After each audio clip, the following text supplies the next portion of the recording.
Good day, everyone. It's getting to be a late start, and I am going to tell you a story. Well, my guess is that GM did this for a reason. See the little hooks right there on the ends? So what you do is you bolt on this one, this is upside down, and this one, and then you can, without the gasket, just bolt it to the head, and then you can just slip that down in there and then put your other bolts in. See what I mean about my questionable stuff here? It's just a little bit questionable. It'll be okay. And I put a little bit of goo here last night to hopefully seal all that up.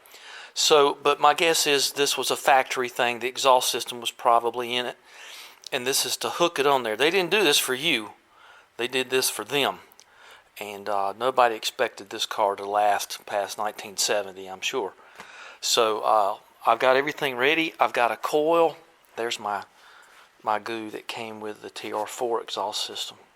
Good paste. There it is right there. Hopefully it'll work. I've got my 3 ohm coil ready to put on here. Originally the coil was mounted onto the intake manifold. I don't think we're going to do that. I don't know what I'm going to do yet. I've thought about that a lot. And I wanted you to see something. This was a rocker that I purchased about a year ago. And this is one of the reasons we're here. This is all the old parts. Probably heading for the recycle bin.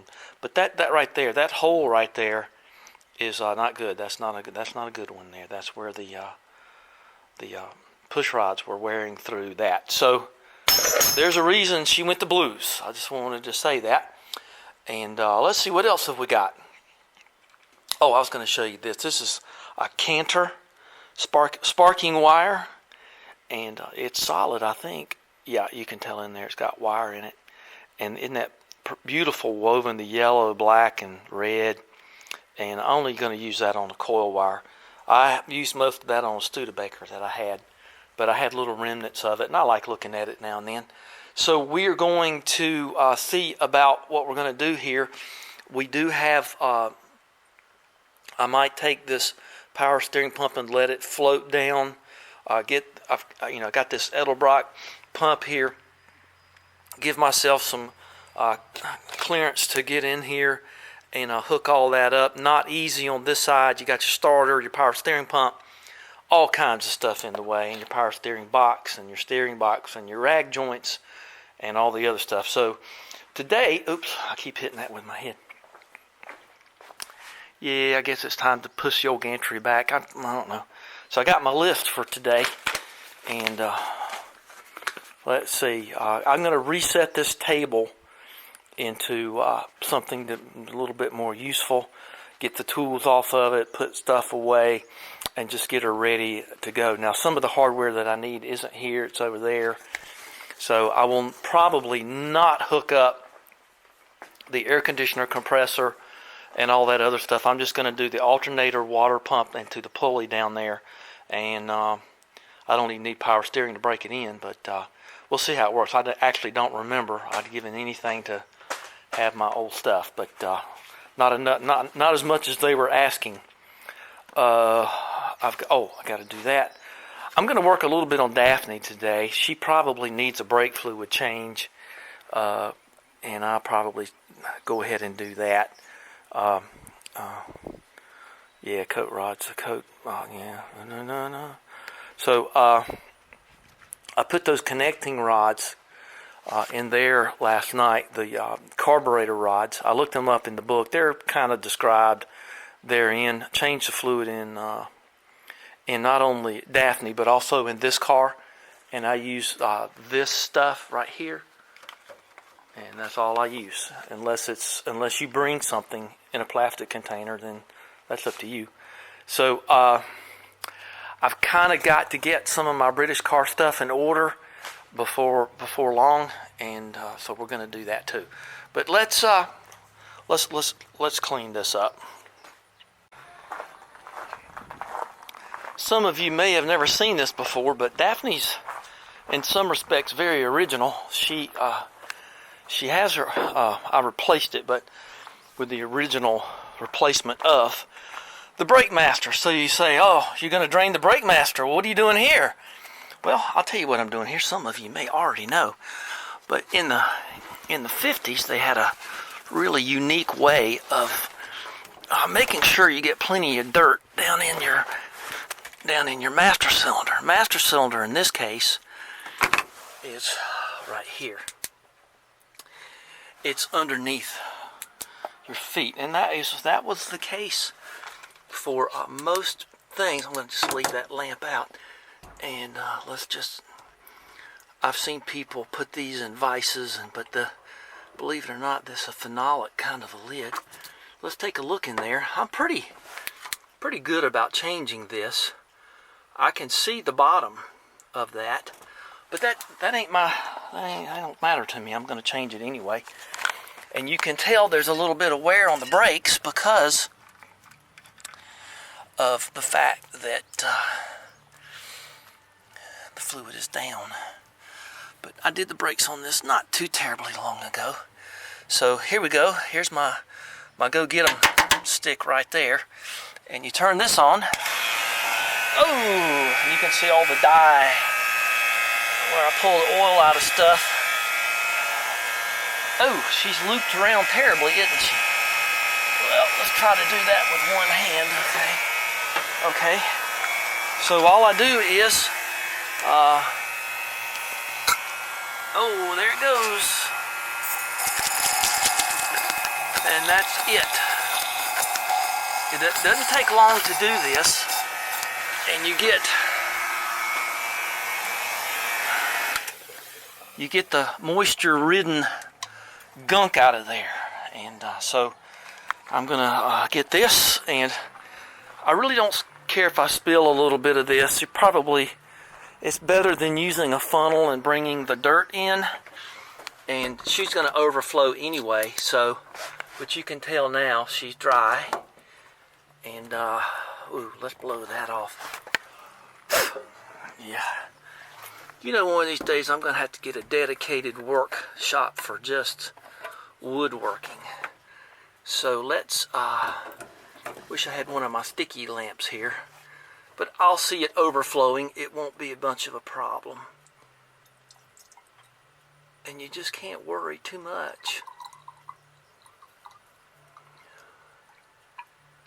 Look at that. Put that back on as quickly as you can. And now I know I'm not going to be I think I'm losing my batteries. Yeah, she's better than she was. She's higher than she was. And I didn't spill but just a little tiny bit. And so you just don't have to. Now, brake masters breathe a little bit anyway. I've actually worked on cars where the brakes were locked up, and it actually was a clogged vent on the brake master cap. So I just sort of do that to right there, and I just feel like that's not on there straight. I don't know why I feel that way. I've learned to go with my gut feeling, though. Maybe in a phenolic plastic kind of a cap, you have to just sort of get down in there and hope that you get it. And you're just going for that feeling. And it can take a little while. And then you feel around. See, that just don't feel even to me. Maybe it is. But you just... I don't mind if it gets a little bit of air, but I don't want the cap to fall off. Now, this is a mono brake system. There you go. I can tell that. Yeah, I can feel that. And then, yeah, now we got her. And she's turning more than just once and locking up. That was like 2.5 times. And you can just, always happens when you're doing that. So, you just pop that back on there. And that's pretty much it. Another reason, keep your cap on. Gotta get some more triple A's. And that's all there is to it. Now, you can go on down and bleed the brakes out and do all you want to. but that's usually not as contaminated as just right there. So that gets you by. Makes you feel a little better anyway. Let's do this on Bonnie. So while we're on that same vein, let's do this one. This car did not come with a tandem system. I did it. Oh, things get in the way, don't they? Anything that can go wrong. Okay, let's get that up here. Alright, and then you push that back and you can, usually it don't take much. You got to be a little careful not to be throwing brake fluid around everywhere. Now these have the little pull out things. Okay, and I think that's broken loose enough. Well, that looks pretty doggone good. I'm not going to change that. That looks too good. So we're going to just put that back. Of course, I haven't driven it in a while. I probably changed it a year or two ago. And she has had no miles on her other than like the 20 to get her here. 23 point something as I remember. So anyway, you got to see it work one time. So it's not pulling the things down. It's not dirty. It's not even opaque. So let's just put that back. I'm going to fit these today. I have been working on almost everything else today. So let's just see if I can make this a little ray of sunshine for everybody. Okay, so here is your manifold. And what you'll do is you'll take out your middle 4 bolts that you've carefully measured, and these are your outer 2 bolts. Okay, so one will go. Oh, come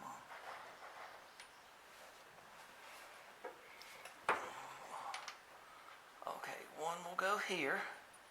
So you got to kind of predetermine where you're going to be heading in this here world. If you got an automatic gearbox, you're going to have this in your way. Oh, hot. Okay, so I kind of wanted to feel my way. Now, don't put any of your bolts in unless you want to. You're just going to probably just drop them.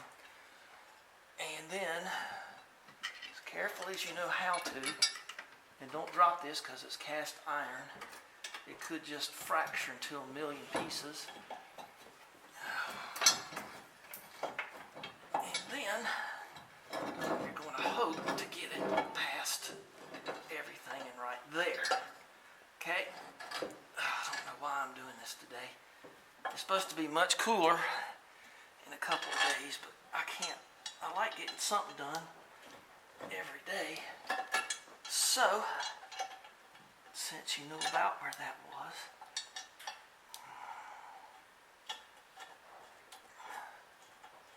okay, so don't let it just rest on that screw, okay, and then you,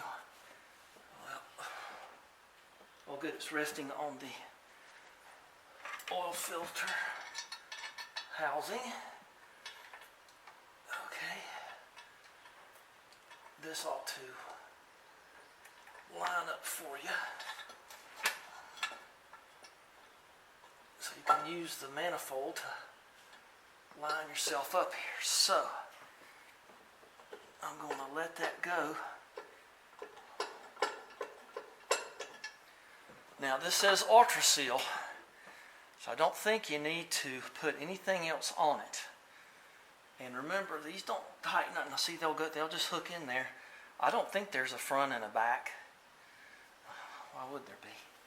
But there might be, but I don't know what it is. So I got half a chance of getting it right. And see, that will just hook in there. And then that's basically all you got. And then put these in one at a time.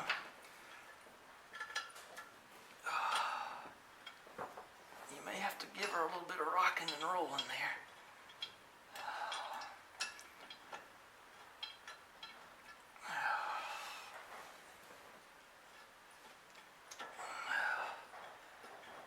can cinch her up a little bit now. Not entirely, just enough to help you align your remaining bolts. And I'm telling you, you better be careful about the length on these bolts. There you go. Okay, now that one seemed kind of long, and it goes in fine.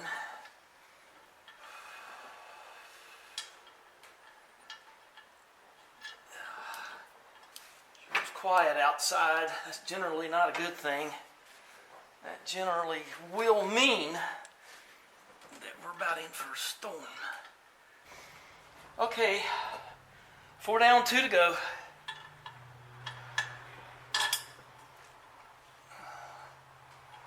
After a while, you get the feel for it. Just in general, you kind of know when things gonna go good. Okay.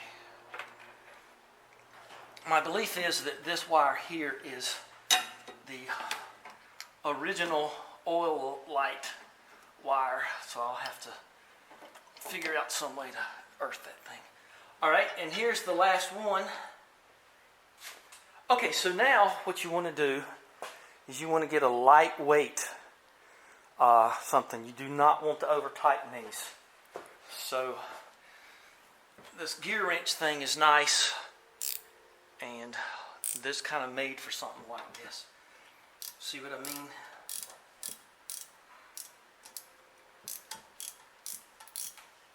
That is 9/16, isn't it?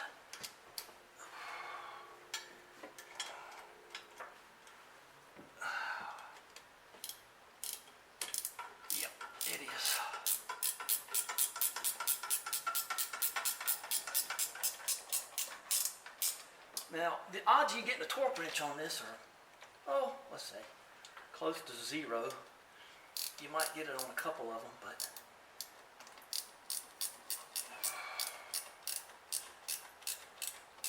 so do a front one, and then a back one, and then get these on in there with your fingers, and that one's pretty good.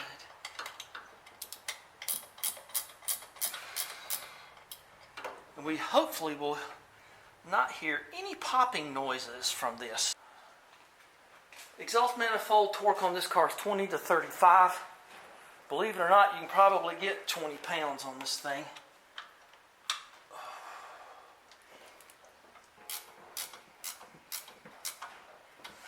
All right, and that's it. We'll just go around them again in a minute like you need to do.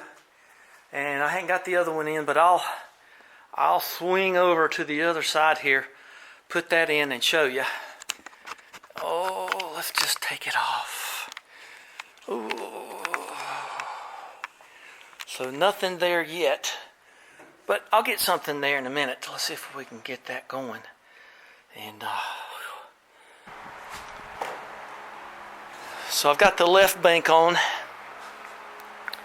This one might be a better lesson.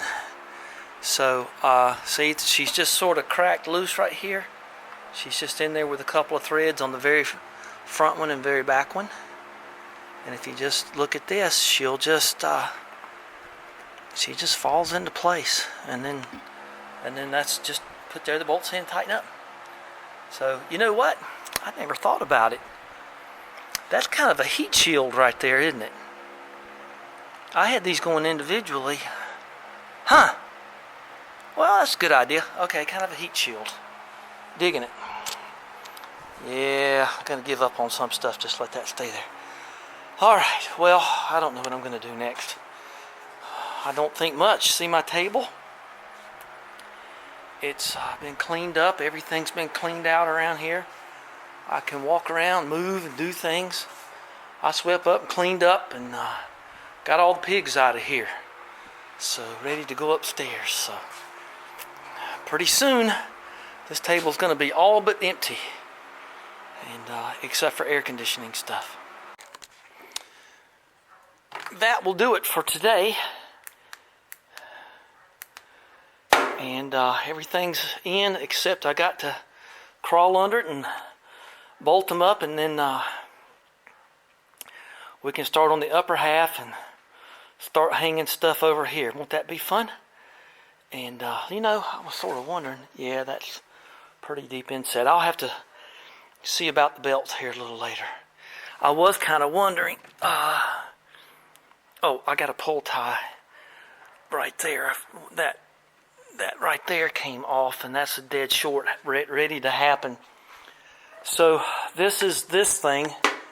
Well, a 545313, and it's pretty obvious. At least this part of it. 1, 2, 3 goes into 1, 2, 3. We'll do that tomorrow. I can't take any more. That's going to be it. So give me a thumbs up and smash that like button and share and subscribe and all of those wonderful things that just help all of us in the YouTube community. So let me put this on here and we'll call it a day. Bye-bye, everybody. Thanks for sharing some time with me.